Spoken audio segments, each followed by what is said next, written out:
ഈ നിർബന്ധിത ഗർഭഛിദ്രം എന്നുള്ള വാദം തെളിയിക്കാൻ വേണ്ടിയിട്ട് ബഹുമാനപ്പെട്ട കോടതി ഉപയോഗിച്ചിരിക്കുന്നത് ഇവർ തമ്മിലുള്ള ഒരു ടെലിഫോൺ സംഭാഷണം. ഇപ്പൊ നിർബന്ധിത ഗർഭഛിദ്രത്തിന്റെ കാര്യത്തിൽ അങ്ങനെയൊന്നും നടന്നിട്ടില്ല എന്നും ഈ പെൺകുട്ടിയാണ് ഗുളിക ചോദിച്ചതെന്നും ഈ പെൺകുട്ടിയുടെ ആവശ്യപ്രകാരമാണ് ഒരു മെഡിക്കൽ ഷോപ്പിൽ പോയി അത് മേടിച്ചു കൊടുത്തതെന്നൊക്കെ പറഞ്ഞിട്ട് രാഹുൽ മാങ്കൂട്ടത്തിൽ അനുകൂലമായിട്ടായിരുന്ന വാദങ്ങളുണ്ടായി. പക്ഷെ ഇതിനകത്ത് പറയുന്നത് ഇവർ തമ്മിൽ ഈ വിഷയം സംബന്ധിച്ച് ഫോണിൽ അങ്ങോട്ടും ഇങ്ങോട്ടും സംസാരിച്ചു. അതിന്റെ ഡീറ്റെയിൽ ആയിട്ടുള്ള ഇത് കോടതി കേട്ടു. കേട്ട് കഴിഞ്ഞപ്പോഴത്തേക്കും കോടതി പറയുന്നത്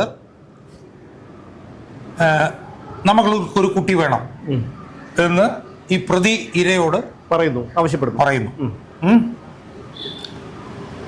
അത് പറയുന്നത് ഈ ഇര ഗർഭിണിയാകുന്നതിന് മുമ്പാണ്.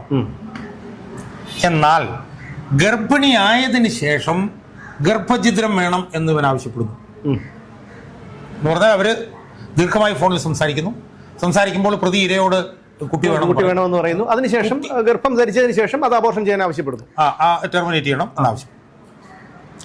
അങ്ങനെ ആവശ്യപ്പെടുമ്പോൾ ഇര പറയുന്നു അത് ശരിയല്ല. അവരുടെ ഇമോഷൻ എന്ന് പറഞ്ഞാൽ ഇത് കുട്ടി വേണം, കുട്ടി തന്റെ ഗർഭപാത്രത്തിൽ വളരുകയാണ്, കുട്ടി വേണം എന്നുള്ളതായിരുന്നു അവരുടെ ഇരയുടെ